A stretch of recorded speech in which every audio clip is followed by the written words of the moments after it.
जब भी हम कोई एनिमेशन किसी कंपोजिशन के अंदर कंप्लीट कर लेते हैं, कभी-कभी हमारे पास ये ज़रूरत हमें ज ये इस बात की ज़रूरत पड़ती है कि हम इन पूरी लेयर्स को किसी और कंपोजिशन के अंदर यूज़ करें।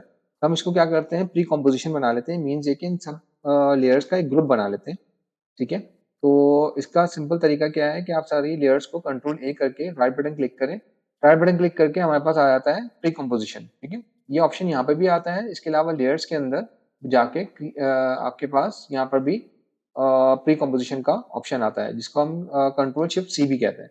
मैं यहाँ से कंट्रोल ए दबा के और सबको सिलेक्ट करता हूँ और कंट्रोल शिफ्ट सी प्रेस करके ये हमारे पास एक ऑप्शन खुल जाता है। अब ये पूछता है कि आप इसका नाम क्या रखना चाहते हैं? ये मैंने रखा है यहाँ पर माय एनिमेशन, कुछ भी नाम रख लें, ठीक है? और यहाँ पे भी एक चीज़ सिलेक्ट हुई हुई है जो कि यहाँ पे है, move all attributes into the new composition, यानी कि जितनी भी चीज़ें हैं वो सारी की सारी क्या मूव हो जाएंगी, न्यू कंपोजिशन के अंदर यूज हो जाएंगी। दूसरा क्या है, adjust the composition during duration to the time spend, यानी कि जितना भी इसका वो है 10 सेकंड की है तो 10 सेकंड का ही क्या होगा, इसकी कंपोजिशन बनेगी, ठीक है? ये मैं को क्या कर दिया, मैंने मेन कंपोजिशन के अंदर सेव कर दिया। अब ये मेरे पास एक नई कंपोजिशन बन गई है, आप देखेंगे आपके प्रोजेक्ट पैनल के अंदर भी आपकी ये एनिमेशन बन चुकी है, ठीक? और इसको जो है, अब ये रेंडर कॉम्प जो है, जो मेरी मेन कंपोजिशन बनी हुई थी, वो अब उसके अंदर आ चुकी है। तो इसको अगर मैं डबल क्लिक करके खोलूँगा तो ये मेरे अब नए कंपोजिशन के अंदर आ गए।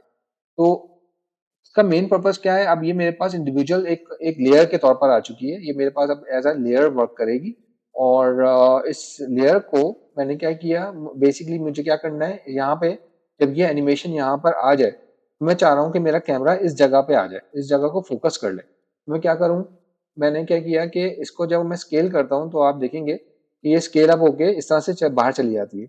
मैं क्या करता हूँ, उसका एंकर पॉइंट इस कॉर्नर पे रख लेता हूँ, ताकि जब ये स्केल अप हो तो क्या होगा, इसको मैं ज़ूम इन कर लूँगा। तो सिमिलरली मैंने क्या किया, यहाँ पर ये जब एनिमेशन आए 2 सेकंड के ऊपर, मैंने क्या किया, स्केल पे की लगाई। स्केल पे की लगाने के बाद मैं क्या करता हूँ, 4 पे आके 4 सेकंड पे आके मैंने इसको इतना ज़ूम इन कर लिया, ठीक है?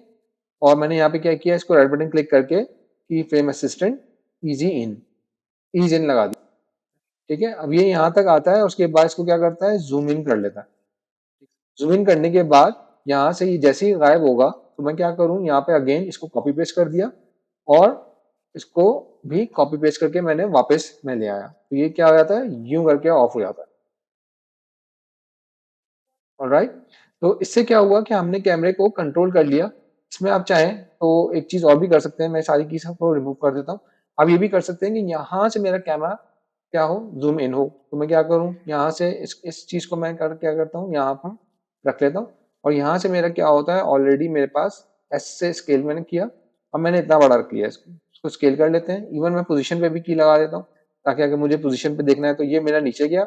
मैं क्या करता हूँ, अब इसको पूरे एनिमेशन को मूव कर देता हूँ। अब मेरे पास ये एनिमेशन इस तरह से मूव हो रही है। ऑलराइट? ठीक है। अब मैंने यहाँ पे देखा कि ये चीज़ मैंने क्या किया कि यहाँ से जो है इसकी एनिमेशन को कंट्रोल किया, ठीक है? और मैं यहाँ पे नोट कर रहा था, इससे पहले क्या हो रहा था प्रॉब्लम, कि ये कैमरा जो था बहुत ऊपर से एडजस्टमेंट सेट नहीं थी। अच्छा, अब यहाँ पे कट रही थी, मैंने इसकी एडजस्टमेंट की, थोड़ी सी मूवमेंट की और इस तरह से मेरा कैमरा जो है अब यूँ मूव करके आ रहा है। तो इस तरह से आप क्या कर सकते हैं कि अपने कैमरे को मूव करके अपने फ्रेम को एडजस्ट कर सकते हैं। इसके अलावा भी बहुत सारे फ़ायदे होते हैं प्रीकॉम के, वो हम आगे चल के प्रोसेस को और कंटिन्यू करेंगे।